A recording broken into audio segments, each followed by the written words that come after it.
Salam əleykum dəyərli müəllimlər, şagirdlər və valideynlər. Bugün 2-ci sinif 5-ci bölmə səhifə 59-dan başlayaraq inşallah ki 5-ci bölmənin bütün hissələrini izah edib bitirəcəm. İlk tapşırığımız müstəqil işdir. Bölməmiz həndəsi fiqurlar bölməsidir. Burada bölmədə ümumilikdə düz xətt, parça, əyri xətt, bucaqlar, fiqurlar, fəza fiqurlar və müstəvi fiqurları haqqında tapşırıqlarımız var. Məsələ və misallar. İlk öncə başlayaq. Birinci tapşırığımızda bizə deyir ki, dəftərdə düz xətt, parça və əyri xətt çəkin. Düz xəttlərimiz hansılardır?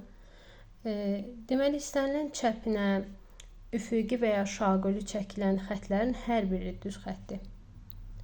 Bu şəkildə çəkilirsə, bu düz xəttdir. Biz bunu da düz xətt hesab edirik. Yəni, düz xətt düzünə çəkilən xəttdən söhbət getmir yalnız. Bu da düz xəttdir, bu da düz xəttdir.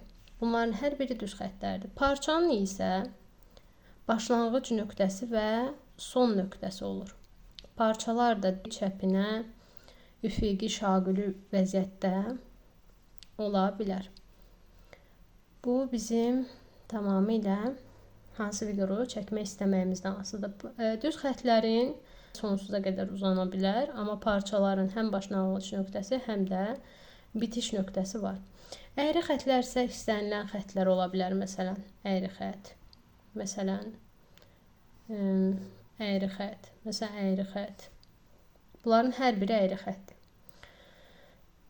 Bunları misal üçün çəkirəm. Siz istədiyinizi bura qeyd edə bilərsiniz. Gəldik ikinci tapşırığa. Burada deyilir ki, hansı fiqurlar yalnız parça, yalnız əyri xəttlə, həm parça, həm də əyri xəttlə çəkilib. Deməli, 3 bölməyə ayırırıq dəftərimizdə. Yalnız parça, yalnız əyri xətt, həm əyri, həm də parça. A variantımızda dedik ki, parçalar başlanğıc nöqtəsi var və bitiş nöqtəsi var. Baxırıq ki, burada əyri heç bir xətt yoxdur. Deməli, A variantını qeyd eləyəcəyik yalnız parça ilə. Daha sonra B variantına baxırıq. B variantında heç bir parça yoxdur. Tamamilə 2 dənə əyri xəttin birləşməsindən əmələ gəlib. Gətirib yazıram yalnız əyri xətlə hissəsinə. C variantına isə baxdıqda müşahidə edirəm ki, burada bir dənə əyri xətt, bir dənə də başlanğıc və son nöqtəsi olan parça mövcuddur. Bunu da gətirib yazıram 3-cü hissəyə. D variantımız ulduzdur və ulduzların hər bir hissəsi bir parça, 2 parça, 3-cü parça, 4-cü parça, 5-ci parça və s. kimi irəliləyir. Yəni, burada əyri heç bir xətt yoxdur. Çəpinə çəkilmiş parçalardır sadəcə. Yazıram D variantı. Yalnız parça ilə. Keçdik E variantına. E variantına baxdığımızda görürəm ki, burada heç bir parçadan istifadə olunmayıb. Sizə bu uc nöqtələr parça kimi gələ bilər, amma bu uc nöqtələr əyri xəttləri təşkil edir. 4 dənə əyri xəttdən təşkil olunub. Yalnız da əyri xəttdir. Gətirib burada yalnız əyri xəttdən E variantını qeyd edirəm. Gəldik F variantına. Burada bu xəttimiz bir əyri parçadır. Əyri xəttdir, üzr istəyirəm. Bu isə 2 dənə parçadır.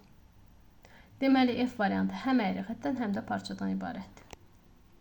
Gətirib yazıram bura F. Tapşırığımızın cavabı bu şəkildə. Keçirəm 3-cü tapşırığımıza. 3-cü tapşırığımızda deyilir ki, bucaqları göstərin. Hansı bucaqlarımız vardır? İti, kör və düz bucaqlarımız mövcuddur. Burada yaranan bucaqlara biz adlandıracağıq. İndi qayçıda hansı bucaqlar var? Mən bunu dəftərə çəkmişəm. Deməli, bu qayçıda bu hissələr iti bucaqdır. Bu hissələr isə kör bucaqdır. Daha sonra gəlirəm bu fiqura. Burada deməli, bu hissələr iti bucaqdır. Buralar iti bucaqdır. Bu hissə isə kör bucaqdır. 1-2 kör bucaq, düz bucaqdan, burada düz bucaqdır. Kör bucaq düz bucaqdan böyükdür. İti bucaq isə düz bucaqdan kiçikdir.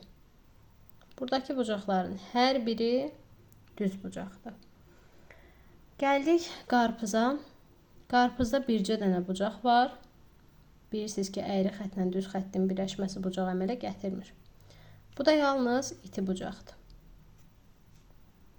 Bu qədər. Deməli, bu bucaqların hər birini göstərdik. Keçirəm dördüncü tapşırığımıza. Dördüncü tapşırığımıza deyir ki, hər fiqurun neçə bucağı var? Bucaqların sayını deyəcəyik. 1, 2, 3 və 4. Bunun oldu 4 bucağı. Gəldik bura. 1, 2, 3, 4, 5 və 6. Bunun oldu 6 bucağı. 1, 2, 3, 4. Bunun oldu 4 bucağı. Dairənin bucağı var mı? 0. Dairənin bucağı yoxdur. 1, 2, 3, 4 və 5 bucağı. Bunun isə 5 bucağı var. Keçdik 5-ci tapşırığımıza. 5-ci tapşırığımızda deyilir ki, iti, kör və düz bucaqları göstərin. Gəlin göstərək. Birinci bucağımız gördüyünüz kimi düz bucaqdan böyükdürmü? Bəli, daha geniş açılıb. Bu deməli ki, kör bucaqdır. Daha sonra baxıram elə bir bucaq yenə varmı? Bəli, F variantındakı bucaq da gördüyünüz kimi düz bucaqdan böyükdür. Deməli, A və F variantı oldu kör bucaq. Köra gətirib yazıram A və F variantını. İkinci olaraq gəlin baxaq görək iti bucaqlar hansıdır. İti bucaqlar isə düz bucaqdan kiçik olan bucaqları idi. Yəni bundan daha yığacam. Elə bil ki, bu xətt bundan daha aşağıda olmalıdır. B variantına baxıram ki, kiçikdir. D variantına baxıram ki, kiçikdir. İstənilən əks şəkildə yuxarı, aşağı, istənilən şəkildə dursun. Bu bucağın iti bucaq olduğunu dəyişmir. A və D variantı iti bucaqdır. Gətirib burada qeyd edirəm A və D variantını. Daha sonra bizdən düz bucaqlar istəyir. Yenə fiqurumuz bucağımız istənilən şəkildə yuxarıda, aşağıda, əksinə, düzünə nətər dursun. Düz bucaq olduğunu heç bir şəkildə dəyişmir. Bu bucaq və bu bucaq C və Y variantındakı bucaqlar düz bucaqlardır. Gətirib burada C və Y variantını qeyd edirəm. 5-ci sualımızın da cavabı bu şəkildə. Keçirəm səhifə 60-dakı məsələ həllinə. Məsələ həlli, deməli birinci məsələmiz nədir? Samir dəftərində 2 müxtəlif fiqur çəkdi. Onun çəkdiyi fiqurların cəmi 7 bucağı var. Samirin çəkdiyi fiqurlar hansı fiqurlardır? İlk öncə biz bucaqları, daha doğrusu bax bu hissələri saymağa öyrənməliyik. Bucaqlar nədir? Bir fiqurun neçə təpəsi olduğu, onun neçə bucaqlı olduğunu təyin edir. Məsələn, bu 3 bucaqlıdır, bu 4 bucaqlıdır. Baxan kimi bilirəm, çünki fiqurdan artıq aydın olur mənə. 1, 2, 3, 4, 5, bu 5 bucaqlıdır. 1, 2, 3, 4, 5, 6. Bu isə 6 bucaqlı fiqurdur. 2 bucaq fiqur təşkil eləmir. Ona görə mən 5 bucağın üzərinə 2 bucaqlı bir fiqur tapmıram gəlməyə. Bu fiqura baxıram ki, bunun isə əyri xətti olduğu üçün parça ilə əyri xətt bucaq təşkil eləmir. Bunu da ortadan çıxardıram. Bunun bucaqlarını saydıq. 6 bucaqlıdır. 6 bucaqlının üzərinə mən 1 bucaqlı bir fiqur tapa bilmərəm. Ən az bucaqdan başlayan fiqur 3 bucaqlıdır. Ona görə 6 bucaqlını da ortadan sildik. Yerə qalır 1, 2, 3. 3 bucaqlının üstünə 1, 2, 3, 4. 4 bucaqlı gəldikdə cavabımız 7 bucaq eləyir. Yəni 3-ün üstünə 4 gəlirik, cavab eləyir 7. Gəldik bunu dəftərə yazmağa. 3 bucaqlı, yəni 3. Üstə gələk. 4 bucaqlı, yəni 4 bərabərdir 7 eləyir. Cavab 3 bucaqlı və 4 bucaqlı. Cavabımız bu şəkildə. 7-ci tapşırığımızda deyilir ki, uşaqlar futbol oynamağa başlayanda saatın əqrəbləri iti bucaq, bitirəndə isə kör bucaq əmələ gətirirdi. Onlar neçə saat futbol oynadılar? Deməli, gəlirik buradan baxırıq ki, bu düz bucaqlıdır. Bu kör bucaqlıdır, yəni daha böyük açılıb kördür. Bu isə itidir. Deməli, başlayanda iti bucaq idisə, deməli ki, saat 2 tamam imiş. Gəlirik dəftərə qeyd edirik. Başlayanda saat 14:00, yəni 2. Bitirəndə isə deyir bizə, bitirəndə isə kör bucaqdır. Gəlin baxıram, bu iti bucaqdır, bu düz bucaqdır, bu isə kör bucaqdır. Kör bucaqda isə saat 4 tamamdır. Yəni 16:00-dur. Gəlib buraya yazıram 16:00, yəni saat 4. Bizə də deyir ki, onlar cəmi neçə saat futbol oynadılar. Gəlirəm, deməli, sayıram ki, 14 ilə 16-nın arasında neçə saat var? 2 və ya 4-dən çıxıram ikisini, bərabərdir 2. Burada da 14-dən çıxıram 16-sını, bərabərdir 2. Eyni şeydir, yəni saat 14:00, 16:00, ikisi də eyni şeydir. Böyükdən kiçiyi çıxıram və mənə aydın olur ki, uşaqlar 2 saat futbol oynadılar. Cavabımız bu şəkildə. Gəlirəm səhifə 62-yə. Çoxbucaqlılar hissəsinə, buradakı müstəqil işi həll eləməyə başlayıram. Birinci sualımızda deyilir ki, fiqurun adını söyləyin. Baxıram A variantına. A variantımızın neçə bucağı var? 1, 2, 3, 4. Deməli, bu fiqurumuz neçə bucaqlıdır? 4 bucaqlı. Gəlirəm dəftərə qeyd edirəm. İkinci fiqurumuza baxırıq. 1, 2, 3. Deməli, 3 bucaqlıdır. Gəlirəm, onu da dəftərə qeyd edirəm. Daha sonra C variantına baxıram. C variantındakı fiqurumuz isə 1, 2, 3, 4, 5. 5 bucaqlıdır. Bunu da dəftərə qeyd edirəm. D variantındakı fiqurun isə sayanda bucaqlarını 1, 2, 3, 4, 5, 6 bucaqlı eləyir. Gəlirəm Y variantına. Y variantında isə 1, 2, 3, 4 bucaqlımız var. Deməli, 4 bucaqlılar müxtəlif formada çəkilə bilər, amma gördüyünüz kimi yenə də 4 bucaqlıdır. Əgər 4 dənə bucağı varsa, deməli o fiqur 4 bucaqlı adlanır. Birinci tapşırığımızın cavabı bu şəkildə. Gəldik ikinci tapşırığımıza. İkinci tapşırığımızda deyilir ki, çoxbucaqlıların adını söyləyin, nömrələnmiş bucaqların iti, kör və ya düz bucaq olduğunu müəyyən edin. Gəlin birinci çoxbucaqlıların adını deyək. 1, 2, 3. 3 dənə bucaq 3 bucaqlı əmələ gətirir. Gəlirəm dəftərimə yazıram A 3 bucaqlı. Yazdım A 3 bucaqlı və nömrələnmiş bucaqlar 1 və 2. Baxıram görün bunlar hansı bucaqlardır? Adları nədir? Birinci bucağıma baxıram ki, düz bucaqdan kiçikdir, deməli iti. İkinci bucağıma baxıram, yenə düz bucaqdan kiçikdir, yenə iti bucaq adlandırıram. B variantına baxıram. B variantım 1, 2, 3, 4. 4 dənə bucağı var, deməli ki, bu fiqurumuz 4 bucaqlıdır. 1 və 3-cü bucağımız düz bucaqdan kiçikdir, bu deməli iti bucaqlardır. 2 isə kör bucaqdır, düz bucaqdan böyükdür. Gəlirəm yazıram dəftərimə. Oldu fiqurun adı. 1 və 2 qoyuram. Hətta burada 3 də var. Birinci bucağımız oldu iti. İkinci bucağımız oldu kör. Üçüncü bucağımız isə oldu iti. Gəlirəm C variantına qeyd edirəm. C variantımın bucaqlarını sayıram. Burada verilməyən bucağı da sayıram. Ayətdən çıxarmayayım. 1, 2, 3, 4. 4 bucaqlıdır. Birinci bucağımız düz bucaqdır. İkinci bucağımız düz bucaqdır. Üçüncü bucağımız isə kör bucaqdır. Gəlib bunu dəftərimizdə qeyd edirik. Bu şəkildə qeyd elədim. Gəlirəm D variantına. Bucaqları sayıram. 1, 2, 3, 4, 5, 6. Bucaqlara baxıram. 1 iti bucaqdır, 2 kör, 3 kör, 4 isə düz bucaqdır. Qeyd edirəm dəftərə.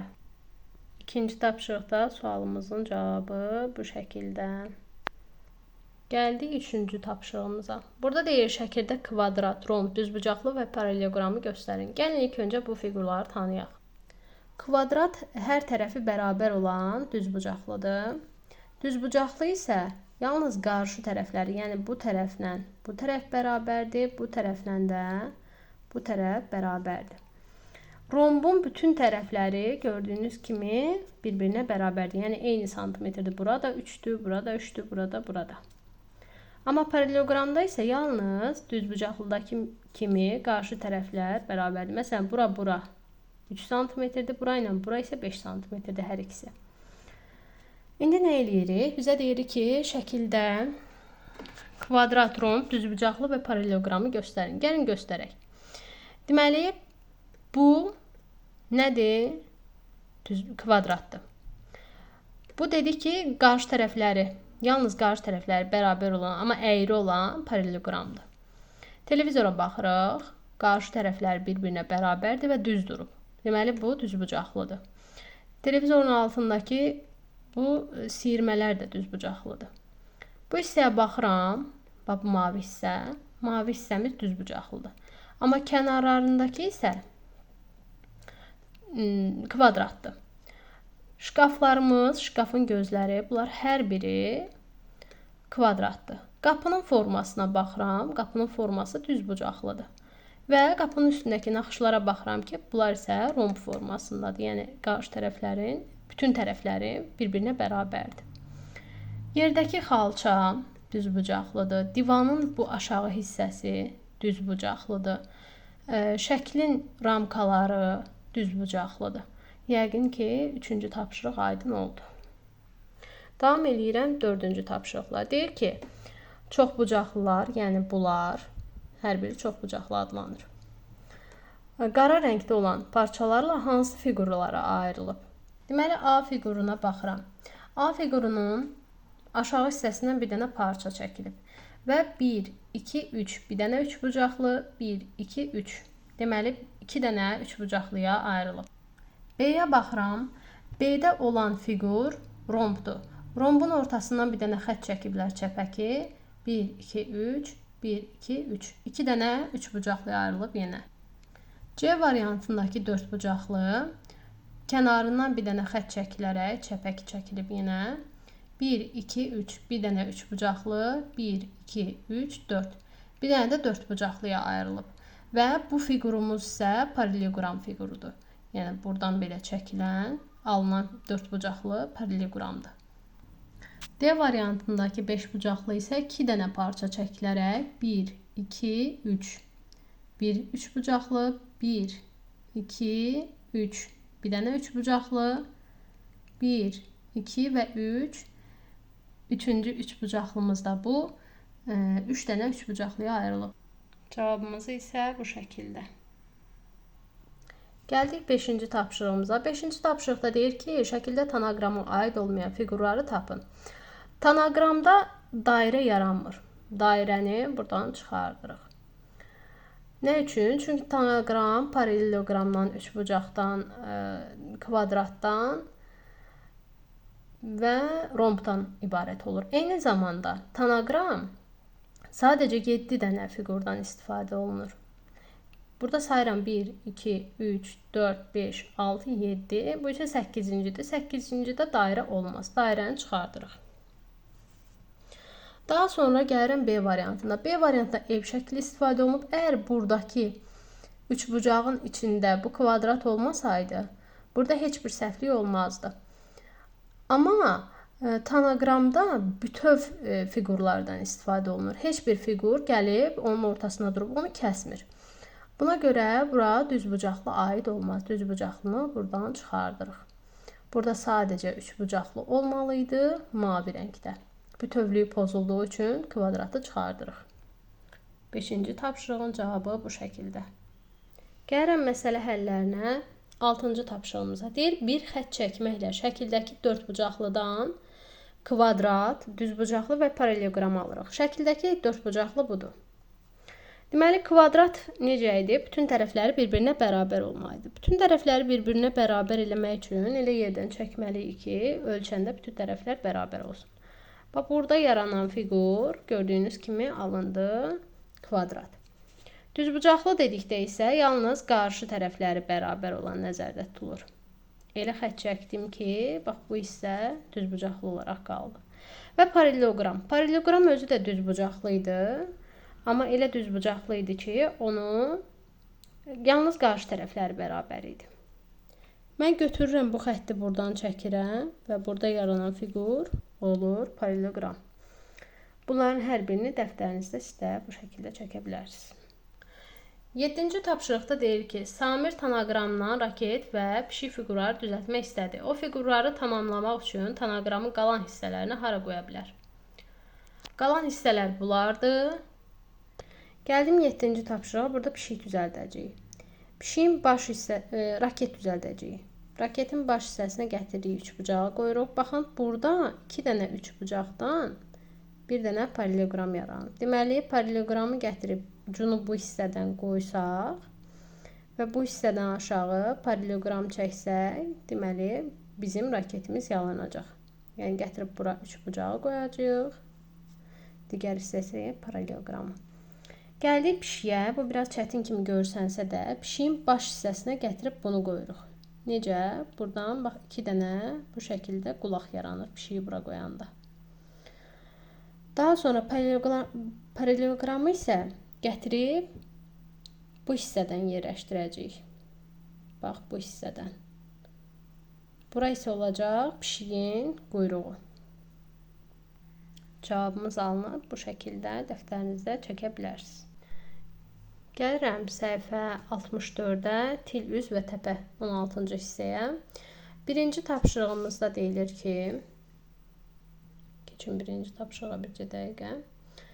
Müstəqil işli birinci tapşırığımız deyir ki, ətrafınızda fəza fiqurlarına bənzəyən əşyalardan bir neçəsinin adını söyləyin. Deməli, fəza fiqurları dedikdə 3 boyutlu fiqurlar nəzərdə tutulur. Yəni, biri var kağızın üzərində, biri də var ki, fəzada olan fiqurlar. Məsələn, bunu bir stəkan kimi düşünsək, bunun qulp hissəsini kənara qoysaq, bu hissə tamamilə silindr formasındadır. Necə? Yuxarısı dairədir, kənarları düzdür və aşağısında da bir dairə var. Bunları birləşdirəndə isə buradan bir silindr alınır. Ətrafımızdakı, deməli, silindr kimi olan parçaya, məsələn, stəkanı misal gətirə bilərik. Kürəyə topu misal gətirə bilərik. Top əlimizdədir və 3 boyutludur. Konusa ad günlərində taxılan papağı misal gətirə bilərik. Kosanın papağını misal gətirə bilərik. Kubu bir evi misal gətirə bilərik. Evin divarlarını kuba misal gətirə bilərik. Kuboidə kitabı misal gətirə bilərik. Bütün kitablar demək olar elə kuboid formasındadır. Piramidaya isə məsələn Misirdəki piramidaları misal gətirə bilərik və ətrafımızda belə hər tərəfi 3 bucaqdan ibarət olan bir oyuncaq varsa onu misal gətirə bilərik. Evin damını misal gətirə bilərik. Deməli, keçək ikinci tapşırığa. İkinci tapşırıqda deyir ki, şəkildə hər fiqurdan neçə dənə? Gəlin sayaq. Deməli, birinci məsələləri gözümə çarpır konus. Konusdan neçə dənədir? 1, 2. 2 dənə konus var. Gəlib buraya. Daha sonra silindrimizdə elə 2 dənədir. Formasına baxın. Silindr formasındadır. Bənövşəyi 2 silindr var. Daha sonra bir ədəd piramida var. Sayıram 2 ədəd kürə var. Və bir dənə kuboid var. Və 1, 2, 3, 4, 5 dənə nə var? Kub var. Sualımızın cavabı bu şəkildə. Gəlirəm 3-cü tapşırığa. 3-cü tapşırıqda deyilir ki, şəkildəki fiqurların rənglənmiş üzü hansı müstəvi fiqurudur? Müstəvi fiquru dedik ki, kağız üzərində 3 boyutlu olmayan, yəni kağızda olan fiqurlardır. Deməli, bunlar özləri hər biri bir ədəd fəza fiqurudur. Amma üzləri müstəvi fiqurudur. Birinci fiqura baxıram. Bunun rənglənmiş hissəsi nədir? Düzbucaqlıdır. Baxan kimi aydın olunur. Qarşı tərəfləri deməli bir-birinə bərabərdir. Amma bütün tərəfləri bərabər deyil. Yalnız qarşı tərəflər. İkinci fiqurun rənglənmiş hissəsinə baxıram. 1, 2, 3. Üçbucaqlıdır. Və C variantına baxıram. Bütün tərəfləri bir-birinə bərabərdir. Deməli, bu nədir? Kvadratdır. Üçüncü tapşırığımızın cavabı Bu şəkildə mütləq müstəvi fiquru olduğunu unutmuruq. Dördüncü tapşırığa baxırıq. Dördüncü tapşırığımızda deyilir ki, şəkildəki hansı fiqurun 8 təpəsi, 6 üzü və 12 tili var? Deməli, təpələr nədir? Təpə bax bu hissələrdir, uç hissələridir. Üzlər isə bax burada necə rənglənmiş hissə var? Bax bunlar hər biri üzdür. Til isə bax bu uzun xətlər var. Bunlar hər biri tildir. Elə məhz birinci fiqurdan gəlin başlayaq. Gəlin bunun elə təpələrini sayaq. 1, 2, 3, 4 və 5. Deməli, bu fiqur 8 təpəli deyil. Dairənin təpəsi olmur. O tamamilə əyri xətlərdən ibarətdir. Bu fiqurumuzun, yəni silindrin təpəsi varmı? Xeyr, yoxdur. Gəlirik bunu sayırıq təpələrini. 1, 2, 3, 4, 5, 6, 7, 8. Deməli, kuboidin 8 təpəsi var. Bəs neçə üzü var? Gəlin üzlərini sayaq. Təpələri uyğun gəldi. Bir üzü öndə, bir üzü arxada. Bir üzü yuxarıda, bir üzü aşağıda. Bir üzü solda, biri də sağda. Sayırıq 1, 2, 3, 4, 5 və 6. Deməli 6 üzü var. Gəlin tilləri sayaq. 1 til, 2 til, 3 til, 4 til, 5, 6, 7, 8, 9, 10, 11 və 12. 12 tili var. Deməli şəkildə verilən til üst təpə sayına hansı uyğun gəldi? Kuboid uyğun gəldi. Dördüncü tapşırığımızın cavabı bu şəkildə. Keçirik 5-ci tapşırığımıza. 5-ci tapşırığımızda deyir ki, şəkildəki hansı fiqurun təpələrinin sayı üzlərinin sayına bərabərdir? Gəlin sayaq elə birinci. Deməli, bunun neçə təpəsi var idi? Gəl sayaq. 1, 2, 3, 4, 5, 6, 7, 8. Kuboidin 8 təpəsi var. Bəs neçə üzü var idi? 1, 2, 3, 4, 5, 6. 6 üzü var idi. 8-lə 6 eynidirmi? Yox. Gəlin bunu sayaq. Kubumuzu 1, 2, 3, 4, 5, 6, 7, 8. Kubun 8 təpəsi var.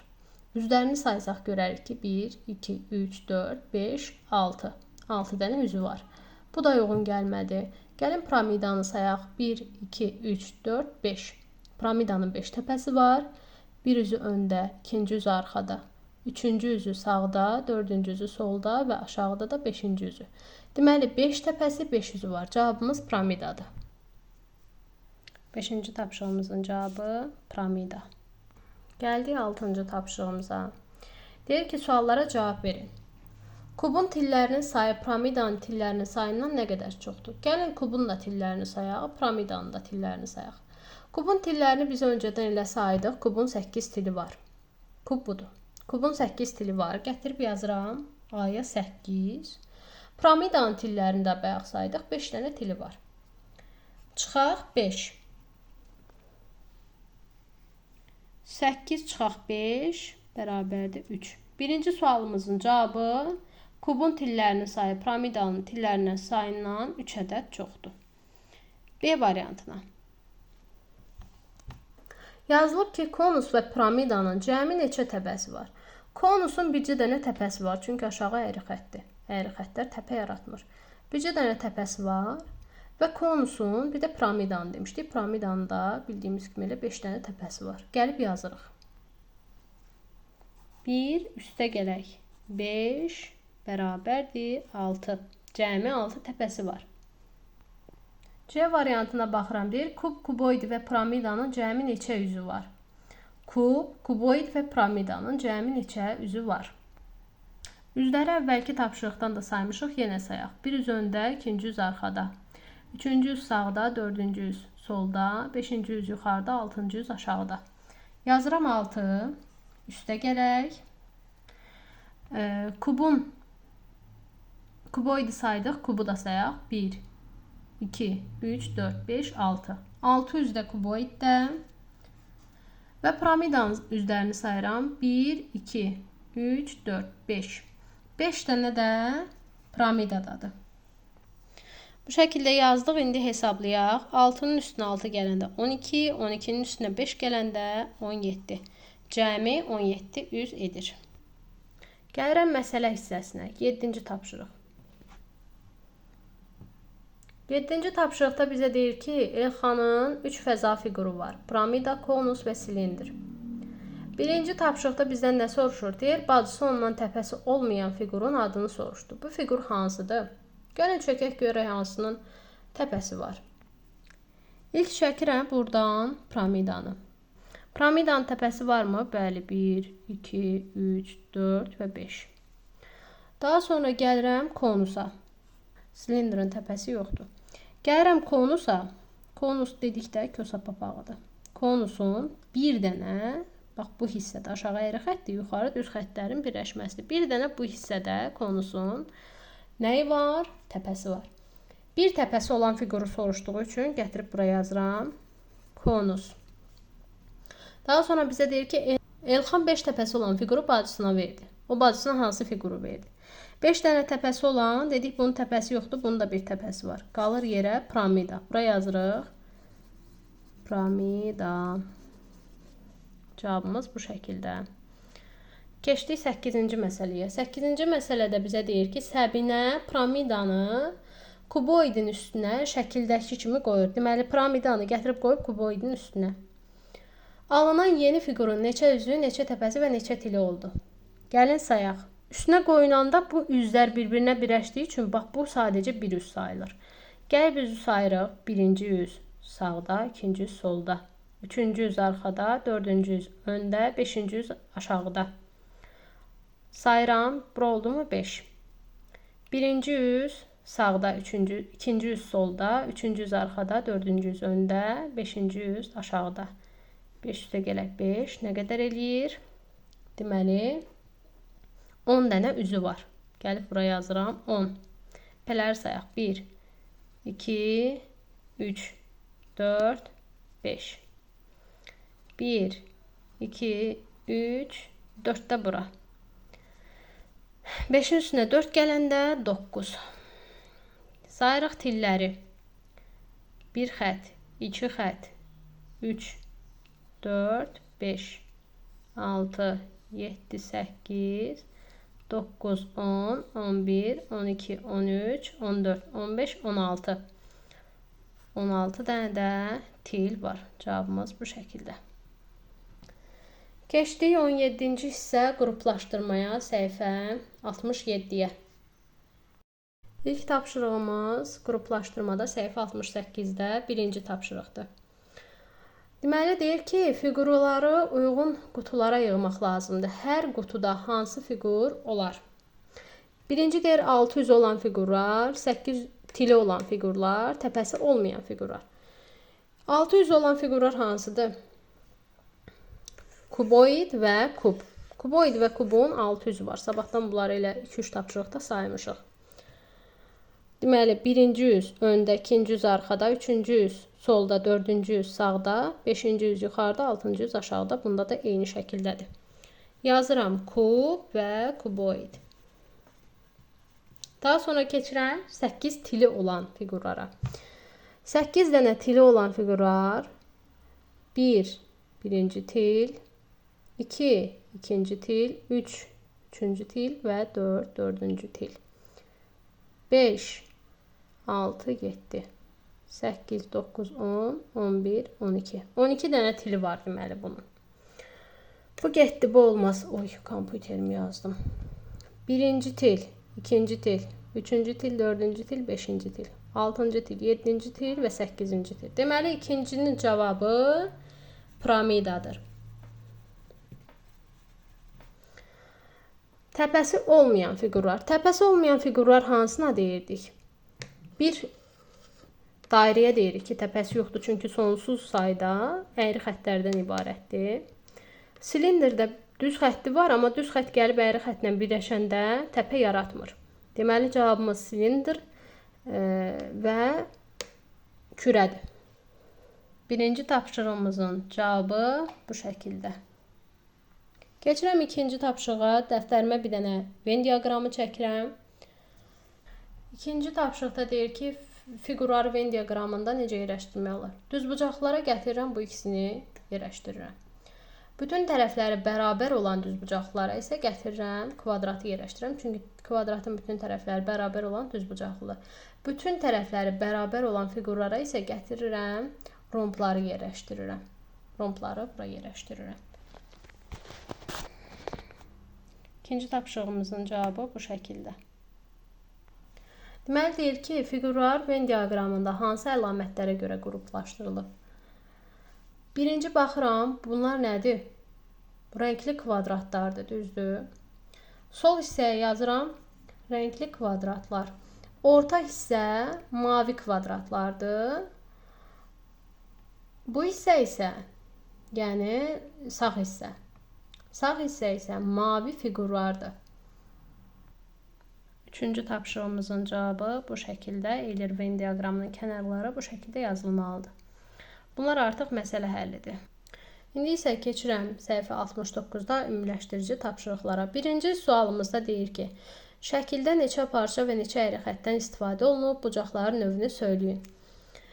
Şəkildə neçə parça və neçə əyri xəttdən istifadə olunub. Gəlin parçaları sayaq. Bir parça buradan bura, ikincisi buradan bura, üçüncüsü buradan bura, dördüncüsü buradan bura, beşincisi isə bu hissədən bu hissəyə, altıncı buradan bura, yeddinci də buradan bura. Oldu 7 dənə parça. Parça 7 dənə. Əyri xətt bircə dənədir. Gördüyünüz, bax bu əyri xətt bircə dənədir. Gətirdik, bura 1 yazırıq. Bucaq növünə gəldikdə isə 1 iti bucaqdır, 2 kör bucaqdır, 3 kör bucaqdır, 4 iti bucaqdır, 5 və 6 isə düz bucaqlardır. Cavabımız bu şəkildə. İkinci tapşırıqda deyir ki, gəmi modelində hansı fiqurlardan istifadə olunub? Gəlin yazaq. 2 dənə piramida, qırmızı gördüyümüz kimi. Daha sonra 2 piramida, 2 dənə kub. Bir dənə bu ağac nə formasındadır? Silindir. Və bir dənə müstəvi fiquru var, 3 bucaq. 3 dənə müstəvi fiquru da dairədir. Və bir dənə də kuboid var. İkinci tapşırığımızın cavabı bu şəkildə. Bizdən sayıları soruşmur. Siz sayıları yazmadan da yaza bilərsiniz, amma mən sayılarını da yazdım. Üçüncü tapşırığımızda deyilir ki, anar 2 piramidanı bir-birinə şəkildəki kimi yapışdırdı. Bu piramidaları deməli bu şəkildə yapışdırıb. Alınan fiqurun neçə üzü, neçə təpəsi və neçə tili var? Bu fiqurun üzləri hansı çoxbucaqlılardır? Gəlin baxaq. Deməli, gəlin birinci elə üzləri sayaq. 1, 2, 3, 4, 5, 6, 7, 8, 9. 9 dənə üz var. Təpələri sayaq. 1, 2, 3, 4, 5 və 6. 6 təpəsi. Tilləri sayaq. Tillər bildiyiniz kimi xəttlərdir. 1, 2, 3, 4, 5, 6, 7, 8, 9, 10, 11, 12. 12 tili var. Hansı çoxbucaqlılardan istifadə olunub üzdə? Bax, biri buradadır. Elə bunu unutmayın mütləq. Burada bir dənə 4 bucaqlılardan istifadə olunub. Burada da 3 bucaqlıdan. İndi hamısını 3 bucaqlı saymayaq. Necə saymayaq? Yəni 1 3 bucaqlı, 2 3 4 5 6 nə bilim nə 3 bucaqlı o şəkildə saymayaq. İstifadə olunub. Üçüncü tapşırığın cavabı bu şəkildə. Dördüncü tapşırıqda bizə nə deyilir? Deyir ki, hansı fiqur kimindir? Samir deyir ki, mənim figurum təpəsiz fiqurdur. Yəni təpəsi yoxdur mənim figurumun. Bu hansı fiqurdur? Təpəsi olmayan fiqur. Bəli, silindirin təpəsi yoxdur. Silindir. Daha sonra deyir ki, Lalə deyir ki, mənim figurumun təpələrinin sayıyla üzlərinin sayı bərabərdir. Təpələrinin və üzlərinin sayı bərabər olan figur piramidadır. 5 təpəsi 5 üzü var.